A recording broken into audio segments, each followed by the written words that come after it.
বাবা ছিলেন বিডিআরে। 2009 যে বিডিআর হত্যাকাণ্ড হয় তার সাথে আমার বাবাকে ভিকটিম জড়িত করা হয় এবং তাকে 7 বছর কারাদণ্ড দেওয়া হয়। সে জেলখানা থাকতে মারা গেছে, সে 22 সালে মারা গেছে।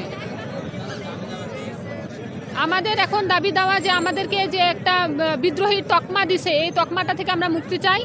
আমাদের মানে সম্মান আমরা ফেরত চাচ্ছি।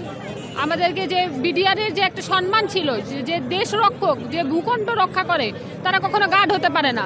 আমরা আবার ওই সিংহের গর্জন দেওয়া বিডিআরকে আমরা সীমান্তে ফেরত চাই এবং আমাদের দাবি, আমাদের কালকে তারিখ আছে, আমাদের যারা কারাবন্দী বিডিআর সদস্যরা যারা বন্দী অবস্থায় আছে আমরা তাদের নিঃশর্ত মুক্তি চাই এবং আমাদের বাহিরে যে বাবা চাচারা আছে তারা যে মানবেতর জীবনযাপন করতেছে এর থেকে আমরা মুক্তি চাই এবং তাদের সম্মানে সসম্মানে তাদের আবার ওই সীমান্তে যেন পৌঁছিয়ে দেওয়া হয়।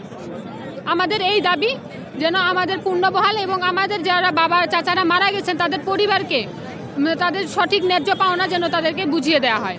হ্যাঁ, আমার ভাই। আমি দিনাজপুর থেকে আসছি, প্রায় 2 দিন হইল। আর সকাল 7টার দিকে এখানে আসছি, তখন থেকে মানে এই বাসভবনে যাওয়ার উদ্দেশ্যে আসার পরে আমরা এখানে বসে অপেক্ষা করতেছি।